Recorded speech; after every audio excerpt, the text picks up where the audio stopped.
News bulletin లో details చూద్దాం. సూర్యాపేట జిల్లా కోదాడ పట్టణంలో గల కాశీనాథం ఫంక్షన్ హాల్ నందు భారత జనతా పార్టీ నల్గొండ, వరంగల్, ఖమ్మం పట్టభద్రుల ఆత్మీయ సమ్మేళన సభను ఏర్పాటు చేశారు. ఇటు సభకు ముఖ్య అతిథులుగా భారత జనతా పార్టీ జాతీయ ప్రధాన కార్యదర్శి బండి సంజయ్ హాజరయ్యారు. తదనంతరం ఆయన పట్టభద్రుల ఎన్నికల గురించి మాట్లాడుతూ రాష్ట్రంలో నిరుద్యోగుల పక్షాన, మహిళల పక్షాన, రైతుల పక్షాన, రైతు బంధు, రుణమాఫీ కోసం, రైతు భూముల కోసం, విద్యార్థుల పక్షాన ఇలా రాష్ట్రంలోని ప్రజల పక్షాన ప్రశ్నిస్తూ కొట్లాడేది తమపై కేసులు పెట్టించుకుని మరీ జైలుకు వెళ్లినటువంటి నాయకులు భారత జనతా పార్టీ వారు తప్ప మరెవరూ లేరని అన్నారు.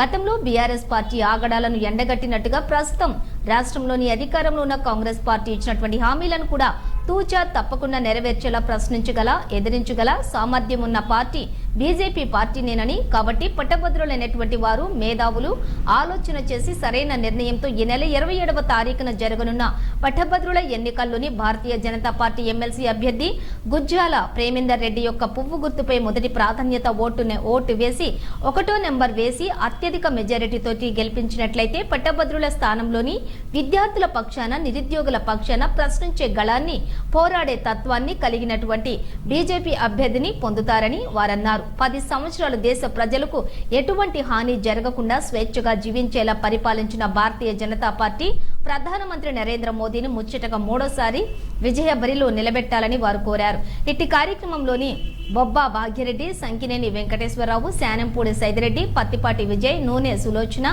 బోలిశెట్టి కృష్ణయ్య యాదవ్, రమేష్, మల్లెబోయిన అంజీ యాదవ్, హనుమంతరావు, వెనకాల వెంకటరామయ్య, బసవయ్య, కిట్టు మరియు వివిధ నియోజకవర్గాల ఎమ్మెల్యేలు, బరిలో నిలబడినటువంటి అభ్యర్థులు, గ్రామ శాఖ అధ్యక్షులు, పలు హోదాల్లో ఉన్నటువంటి నాయకులు తదితరులు పాల్గొన్నారు.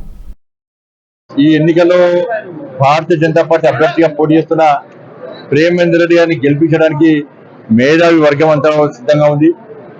ఇందులో బీఆర్ఎస్ పార్టీ 2వ స్థానం కోసం తాపత్రయపడుతున్నది, కాంగ్రెస్ పార్టీ 2వ స్థానం కోసం తాపత్రయపడుతున్నారు. కాబట్టి మొన్న ఎన్నికల్లో, పార్లమెంట్ ఎన్నికల్లో భారతీయ జనతా పార్టీ ఏ విధంగా మెజార్టీ సీట్లు సాధించి గెలవబోతుందో అదే వాతావరణం ఈరోజు ఇంకా ఈ ప్రాంతంలో ఉంది. కాబట్టి మేధావి వర్గం అంతా కూడా మా సమస్యల మీద స్పందించేటువంటి పార్టీ కావాలి, మా సమస్యలు పరిశీలించేటువంటి పార్టీ కావాలి, అవసరమైతే క్షేత్రస్థాయిలో మా సమస్య మీద ఫైట్ చేసేటువంటి పార్టీ కావాలి. అటువంటి పార్టీకి నాయకత్వం ఇచ్చిన వ్యక్తి ప్రేమేందర్ రెడ్డి గారు. కాబట్టి కాంగ్రెస్ పార్టీ 6 గ్యారెంటీలు ఇచ్చి మోసం చేసింది, ఇస్తా అని చెప్పి మోసం చేసింది.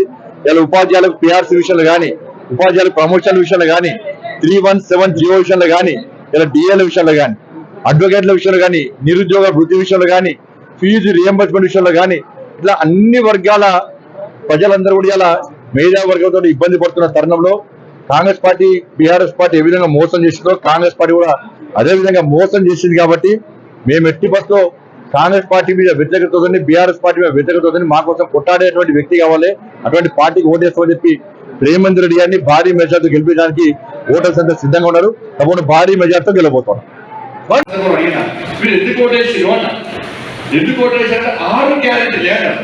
ఇప్పుడు కేసీఆర్ అట్లా వచ్చే గొప్ప కొట్టలు వేసి ఊరుచుకున్న మాటలు అవసరం వస్తే తెలంగాణలో లేకుంటే ఇక సంపాదించిన కేసీఆర్ కుటుంబంలో ఎక్కువ భారతీయ జనతా పార్టీ జాతీయ ప్రధాన కార్యదర్శి కరీంనగర్ ఎంపీ బండి సంజయ్ గారిని సాధారణంగా ఆహ్వానిస్తున్నాం.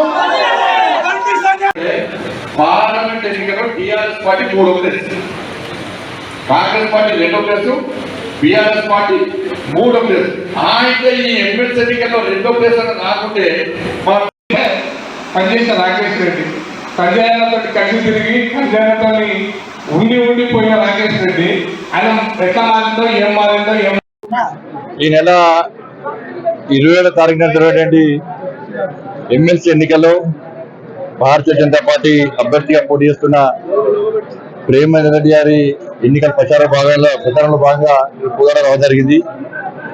ప్రజల నుంచి మంచి స్పందన ఉంది. ఎట్టి బస్సులో ఈ ఎన్నికల్లో